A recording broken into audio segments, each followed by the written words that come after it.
A man found old belongings inside an abandoned locker, then he realized they belonged to a celebrity.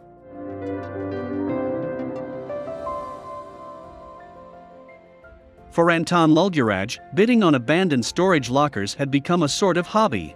He loved the suspense of not knowing what might be inside. Sometimes the lockers would prove to be valuable and other times worthless, but for Anton, he enjoyed the thrill of the gamble. So, when Anton bid and won a storage locker in Brewster, New York, he had no idea that what he was about to find inside. After searching through a stack of old photographs, he began to recognize one of the faces. Could it be? It seemed he had purchased a storage locker that belonged to none other than Oscar-winning actress Diane Keaton. You won't believe this incredible story. Diane Keaton was born in 1946 and from an early age was fascinated with the acting world. Her mother inspired Keaton after she won a pageant for homemakers, which increased her desire to act on both the stage and in film. Little did she know what a star she would be in the future.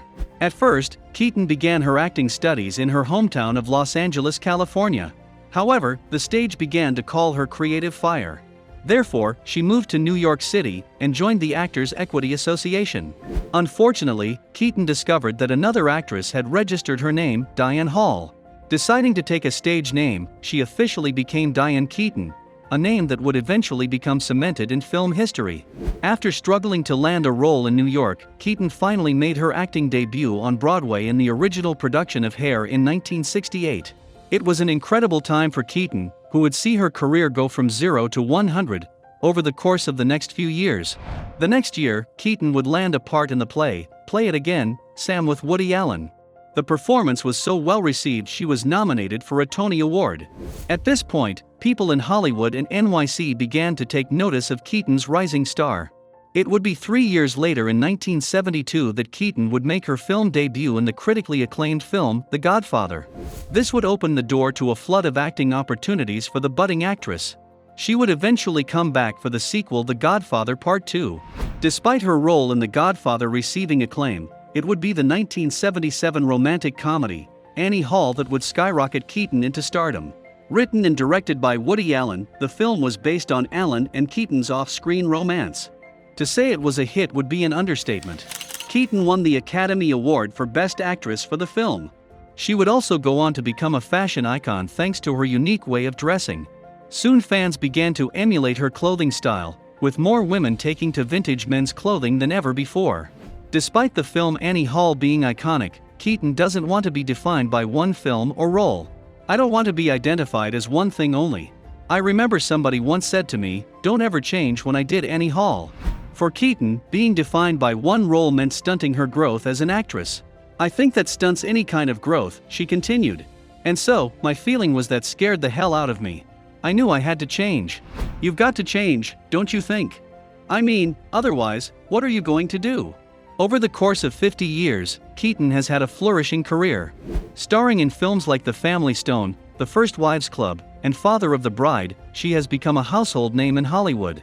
Keaton even started her own line of red wine. So, for a simple man like Anton to discover what could possibly be photos owned by her, it was an incredible discovery. While Diane Keaton loved being in the spotlight, Anton enjoyed a much quieter life. Living in New York City, Anton had inherited his father's candy shop, along with decades of sweet secrets that had been charming the locals for years. Despite finding success, the candy shop closed in 2006. It was a devastating blow for the entrepreneur, who became semi-retired in the aftermath of the shuttering of his father's business. However, he did develop new hobby, bidding on storage lockers that had been abandoned. Storage lockers become available for bidding at auction when the renter fails to pay the monthly bill. The sell-off process is a way for the business owner to reclaim some of the funds they lost when the owner chooses to stop paying the rent. Some business owners hold blind auctions, which means the bidders do not have any access to the inside until after they've paid. However, some auctions allow for the bidders to take a look inside the unit and base their bid on what they find. Everything inside is up for grabs. Anton had enjoyed quite a bit of luck when it came to bidding on storage units. In 2016, he had purchased a unit that belonged to singer Keith Diamond. Inside, he found an original recording of singer Donna Summer, as well as photographs of Don Johnson and Barbra Streisand. How cool is that?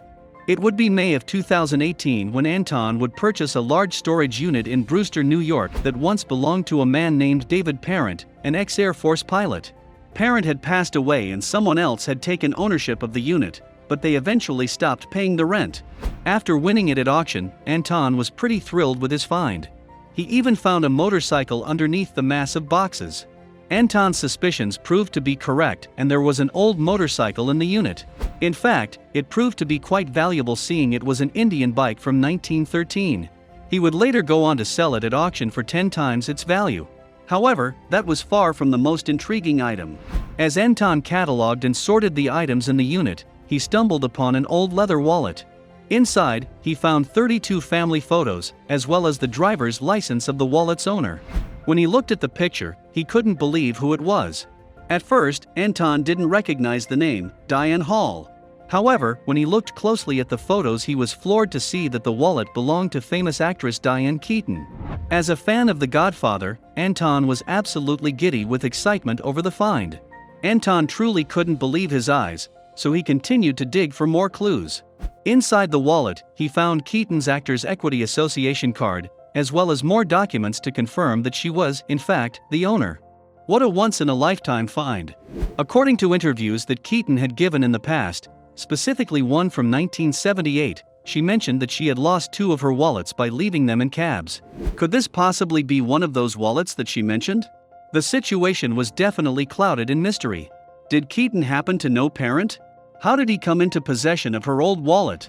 While Anton had sold his rare finds in the past, he didn't feel right profiting on Keaton's personal items. Therefore, he made the decision to find a way to return the wallet to the actress. Thankfully, he was able to reach out via Twitter, though he wasn't sure he'd get a response. "Hi, I bought a storage unit at auction, and in there I found a wallet and your driver's license and photos from the 1960s and 1970s. If you have any interest in this, you can have it back," Anton tweeted Keaton. Unfortunately, the actress didn't respond. Anton went to the New York Daily News with his find, hoping they might have more clout in getting in contact with the actress. The publication tried reaching out to Keaton but also failed to get a response. During this time, Anton reiterated he had no intention of selling Keaton's personal things, believing her lack of response may have been due to the impression he was trying to make a quick dime. Thankfully, it only took 2 days after the story was published for Keaton to acknowledge the lost wallet. She tweeted, "I don't remember losing this, but I'm not surprised, because I've lost my wallet many times." Anton was overjoyed that Keaton finally acknowledged the wallet and quickly placed it in the mail for the actress, tweeting, "I hope it isn't lost in the mail for another 50 years. For Anton, reuniting the actress with her old memories was better than any money he could have made off of the items. After receiving the package, Keaton posted an old family photo on Instagram of her with her siblings. This photo was in the wallet, the actress wrote on Instagram. "I'm on the far right. Can you believe those bangs?" In the end, Anton was shocked to receive a special Christmas gift from Keaton. A box of her wines, the Keaton, and they were signed by the actress herself. Anton was thankful for her gratitude but declared it wasn't necessary. He was just happy the actress was reunited with her precious memories. Talk about doing a good deed. We hope there are more Antons in the world.